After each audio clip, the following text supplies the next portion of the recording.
There's good and bad to running 100 miles. It doesn't always go pretty, but screw it. It's the pursuit of trying to do it and trying to do it perfect and just putting everything you have out there. I definitely feel like I'm motivating the other guys I'm training with in Flagstaff that are just out there running to get the most out of themselves. It gives us a common goal. It gives us a common purpose.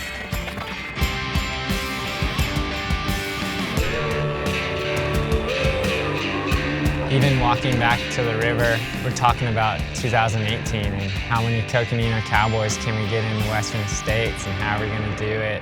So the day before is when we said, like, hey, we all need to run Western States. We were all out on a run, and we were talking about how awesome it would be if all of us qualified in the Golden Ticket races over this next year and all came and raced Western States next year.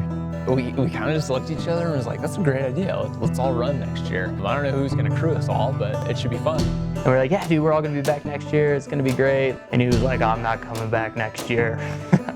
I mean, that's like the wrong time to proposition someone in that way. I mean, for me, it's like, well, yeah, I'm going back. It's all I do. Thank you. See you again. Okay. So when you're around Western States, there's a buzz and there's a lot of energy just with the community of ultra running that is contagious, and I think that's what attracted them a lot. Now that I'm here and I've seen what this is all about, this is definitely what I want to be doing next year. Yeah, it'd be awesome to get more Cowboys in this race next year and make it more of a Cowboy Jamboree 2018. In Flagstaff, in our running community, we have such an amazing group of guys right now and group of friends. Putting this group together was also just a way to build community in Flagstaff around trail running. We have a little bit of a team environment. Having guys like them around, able to go to the Grand Canyon and run with them, keeps the training hard. The canyon can be so brutal. I think it's the hardest place I've ever trained. Like, just regularly get my ass kicked there. Oh, God. I think the way Jim races pushes boundaries. You want to be one of the best in the sport. Like, if Jim raises a bar for himself, then the bar just gets raised. Everybody else has to adjust. Yeah, I think there's nothing better than a supportive group to help you in getting the most out of yourself.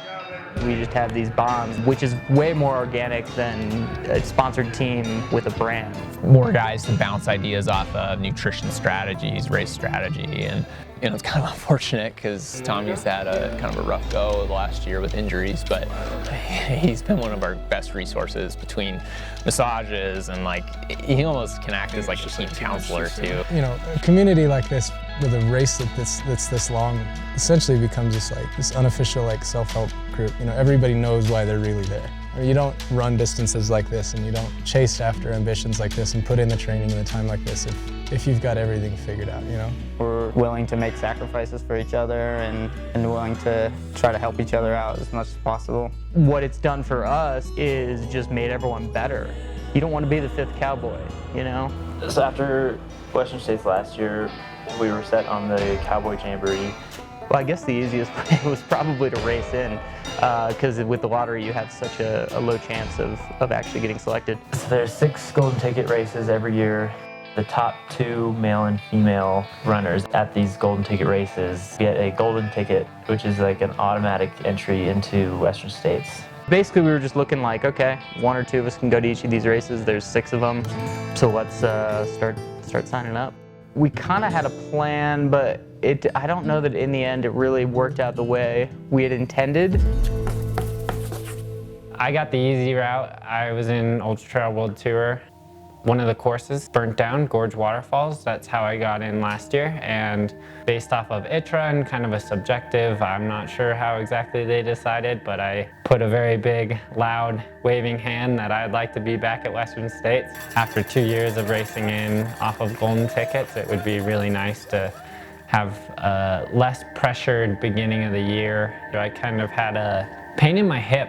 Eventually ended up being adductor tendinopathy, which isn't too bad. I got to kind of make sure I took some downtime for that. I was doing a bit of biking, but it also coincided perfectly to, well, I'm not doing a whole lot, might as well go out and crew a buddy. So this year's been pretty special because I've gotten to be part of all the other guys I train with, their stories, how they've become part of this race and gained entry through Golden Tickets.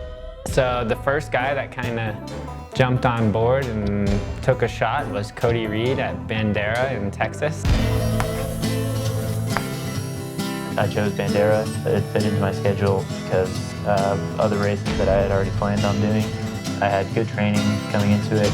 Very confident that I was going to come out with a gold ticket. The race went out pretty fast. I was in the front. Jim came to Bandera to help crew me. That race is kind of cool to me because that's how I got into Western States in 2016 for the first time ever. So he knew all the locations and like what I'd be going through.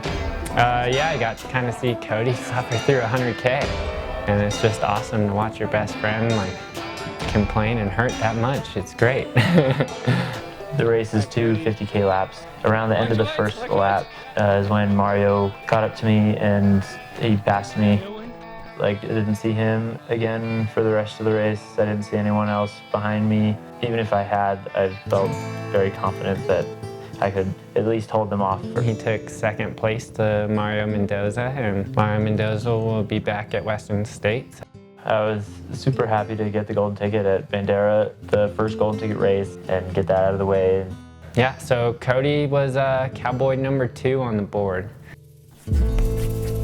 Next up was Black Canyon 100K in February, where Tim Frericks and Eric Senseman were getting ready. Tim's pretty unfit right now, so we're trying to get him back in shape. Check him out, dude. He got so fat since North Face. I had done Black Canyon the year before and had like a pretty spectacular blow up there. And so I kind of just wanted to run the course again. It's in February, it's early on. Tim and I, getting ready for Black Canyon, ran quite often. It might have been like once a week we would actually go down to the Black Canyon and do a run down there. Yeah, I was extremely like ready for that race. And so like 24 hours before the starts, I was like dead to the world. Unfortunately, Eric woke up that morning pretty sick with just a cold. And I just figured I'd give it a try. The race kind of played out the first half about as we expected. Eric and I were both running, trying to get those top 2 places to capture those tickets. Tim was just kind of letting me set the pace. Just felt like a training run.